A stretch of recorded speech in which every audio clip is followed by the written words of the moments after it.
কবিতা কালো মেয়ে। কপাল দেখো, প্রথম বাচ্চা, তাও আবার মেয়ে। সে নয় ঠিক আছে, কিন্তু গায়ের রং দেখো, ইস মিশমিশে কালো। বিয়ে হবে কি করে?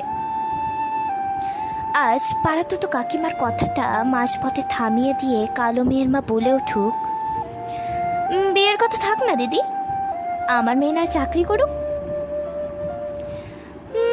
সবই ঠিকঠাক, আপনার মেয়ে তো বেশ ভালোই, কিন্তু গায়ের রংটা না বেশ চাপা। ঠিক আছে, আমার ছেলের অনেক দিনের একটা 4 চাকার শখ, আপনারা বিয়ের সময় মানে বুঝতেই তো পারছেন, আপনার মেয়ে তো একটু কালো, আমার ছেলে কিন্তু বেশ ফর্সা।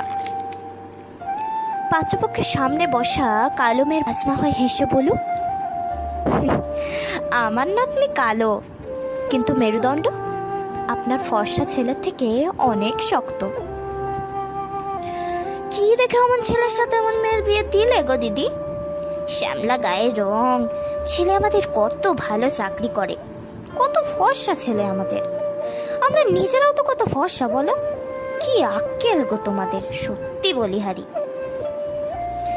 ছোট যার হাতের তত্ত্বের মিষ্টিগুলো দিতে দিতে শ্যামলা মেয়ের শাশুড়ি মা আজ না হয় বলে উঠুক, ছোট, আমাদের গায়ের রং কত ফর্সা, আর আমার শ্যামলা বৌমার মানসিকতা আমাদের থেকেও ফর্সা।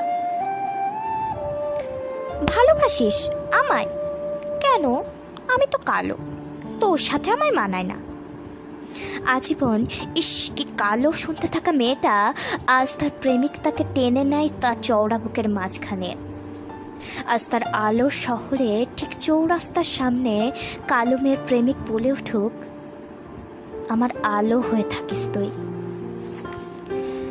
এই, তোর গায়ের রংটা চাপা তো, সবুজ শাড়ি নিস না, মানাবে না, শোন আমার কথা।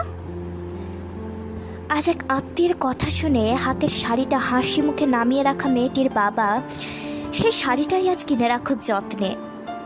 এটাই বাবার তরফ থেকে কালী পুজোর উপহার কালো মেয়েটাকে। নমস্কার।